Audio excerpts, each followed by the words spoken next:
name is Atul Khirolkar. I am currently the CEO of organization, Umbrella Organization. मुझे लगता है कि आप इन सभी चीज़ों से भली भांति वाकिफ़ है और आप में से कई बैंकों ने इसमें इक्विटी कंट्रीब्यूशन किया है. To be precise 141 bank, 141 banks have contributed 118 crores. और सेक्टर में हम लोग 1400 बैंक है, 1480 के करीब, क्योंकि हर 3-4 महीने में 2-4 बैंक बंद हो जाती है. हमें वो बंद होना रोकना है.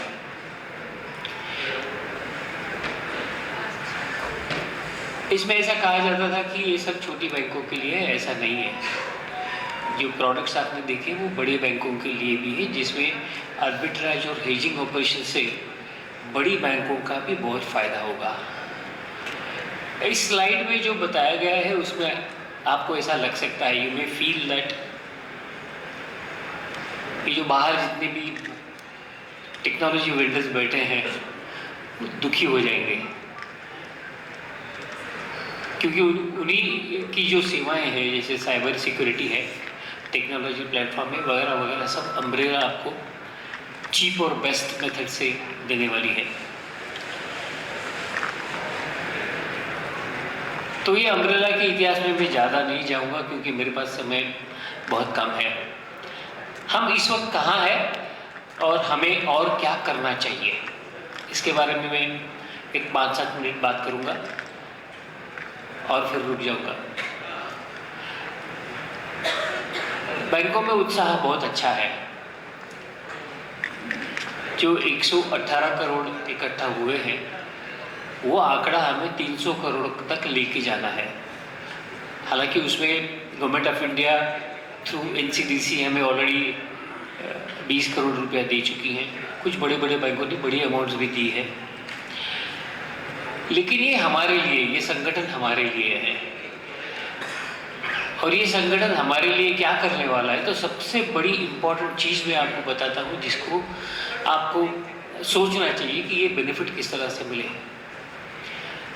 इसमें डिस्ट्रेस लिक्विडिटी फंडिंग की बात कही गई है. जब कोई कठिनाइयाँ आती हैं तब बैंकों को पैसा खड़ा करने के लिए बहुत तकलीफ होती है. अम्ब्रेला का ये उद्देश्य रहेगा कि वो डिस्ट्रेस फंडिंग में आपके साथ रहेगी. हालांकि सिक्योर लेंडिंग होगा, जो सरप्लस एसएलआर होगी उसमें क्विक लेंडिंग हम लोग कर सकते हैं.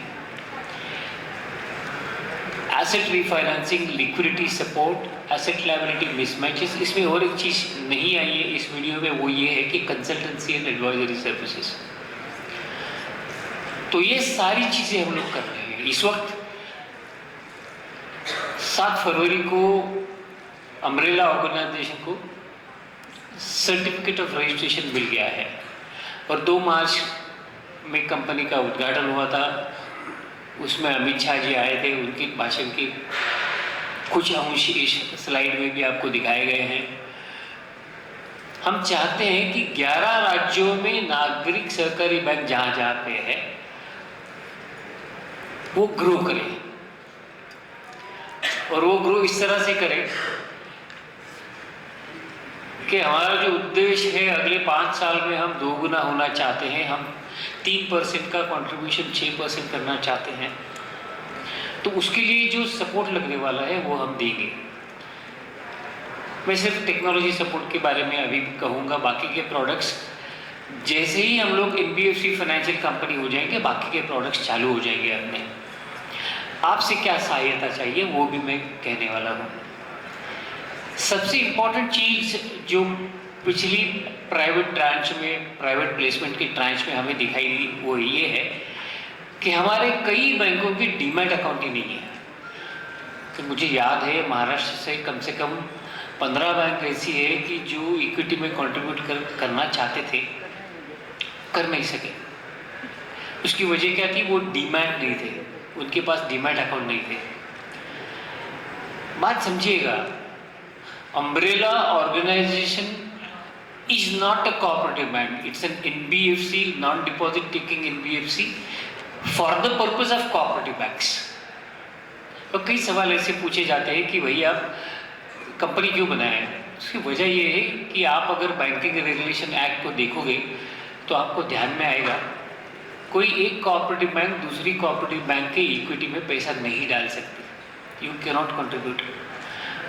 और 19 के बाद इसके ऊपर चर्चा होने के बाद ये तय हुआ कि ये लिमिटेड कंपनी होगी, NUCFDC limited, but privately held by the urban cooperative banks.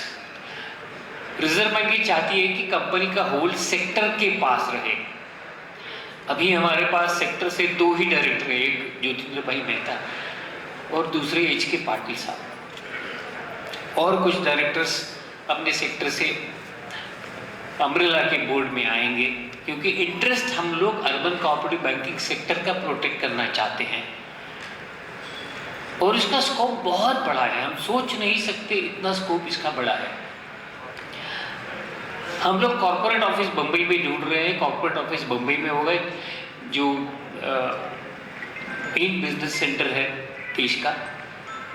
Reserve bank का एक्सेस भी बहुत पास वाला है बम्बई में रहने के बाद में. सबसे बड़ी चीज ये है कि ministry of corporation and reserve bank of India दोनों इस संस्था में बहुत इंटरेस्ट ले रहे हैं. वो चाहते हैं कि ये संस्था बढ़े, और उन्होंने ऑलरेडी इंडिकेट किया है. आखिरी स्लाइड में आपने देखा होगा कि this will be a self regulatory organisation. हालांकि NBFC रहेगा, उसके रेगुलेशन रहेंगे, वो बात अलग है, लेकिन it will be a self regulatory organisation giving state of the art technology to the urban cooperative banks. The idea at present is to give technology to the bank in 2 phases. First phase is जो मंत्री जी चाहते हैं कि digital banking के footprints में सारे urban cooperative bank को लाना है.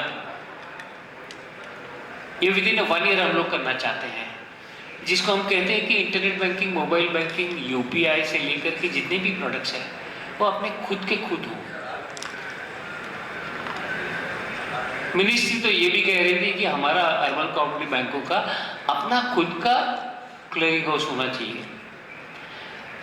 तो अभी 25 अप्रैल को जब रिजर्व बैंक में एक मीटिंग हुई थी, रिव्यू मीटिंग हुई थी, जिसमें मैं भी था, पिता साहब भी थे, हमने उनको ये बताया कि इस विचार के ये जो विचार है इसके ऊपर आप सोचिए, और कोई सोल्यूशन या ऑप्शन होगा तो वो ऑप्शन दीजिएगा.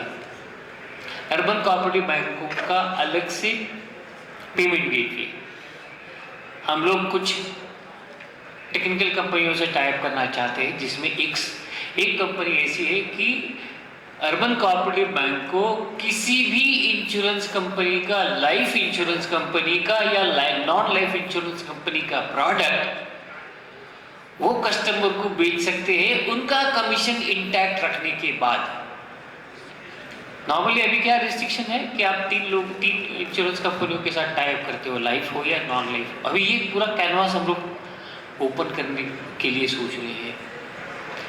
अर्बन कोऑपरेटिव बैंकिंग के सर्वाइवल और ग्रोथ के लिए, जैसे मैंने कहा कि compliance is becoming a very critical issue. हम लोग एक स्टैंड अलोन सॉफ्टवेयर प्लेटफॉर्म ला रहे हैं, जिसमें आपका कंप्लायंस मैनेजमेंट, जो रिजर्व बैंक का अभी 2 महीने पहले का सर्कुलर है कि वो compliance management should be on a technology platform. We are going to introduce that technology platform to all the urban cooperative banks, to begin with to the member banks.